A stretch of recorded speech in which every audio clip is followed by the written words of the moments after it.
I'm Nate Faulkner, and I plan on majoring in aerospace engineering. I'm Matt Cronin, and I plan on majoring in mechanical engineering. I'm Josh Lockley, and I plan on double majoring in electrical and computer engineering.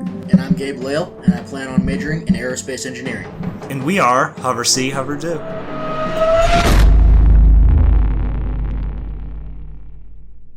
We originally planned for a fan to be the device that lifted our hovercraft up, but found fairly quickly that it could not provide enough lift, so we shifted to something more powerful, a leaf blower.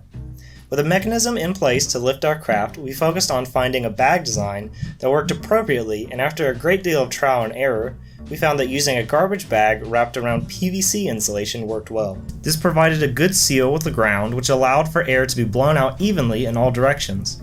Lastly, we needed a way to propel our craft forward. Looking at what had worked before, we opted for another leaf blower on the back end. We found a lightweight and powerful blower that gave enough thrust to overcome the remaining friction and to move the craft forward.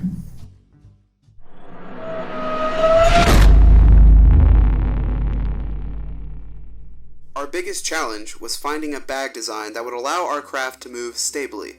Early designs inflated too much and caused the hovercraft to tilt severely to one side or the other. We tried to solve the issue by cutting larger and larger holes in the bottom of our skirt to allow more air to escape. Although this allowed the craft to sit lower, it created instability when the cuts would ripple as air flowed out of them. After trying to stabilize the bag by shifting the center of mass of the craft using weights, we scratched that entire bag design and opted for something more open that would not allow for anything to be caught in the wind rushing out, and that also provided support for our hovercraft.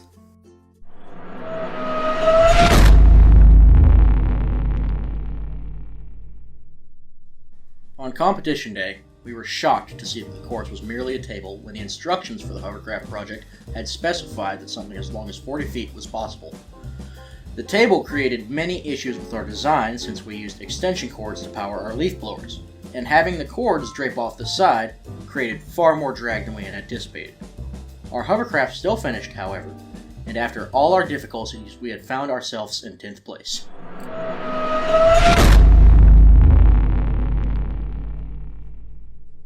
If we could do things differently, we definitely would have used a smaller design because our craft created a lot of drag. Having an on-board power source could have been useful. As mentioned before, our cords were giving us much more drag than we anticipated.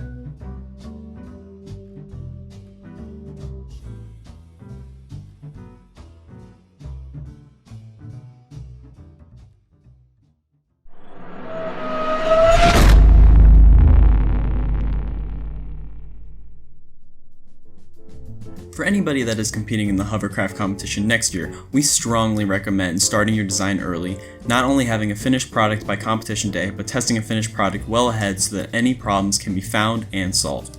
And as we said before, a more compact design is ideal. Really try and work through the design cycle early.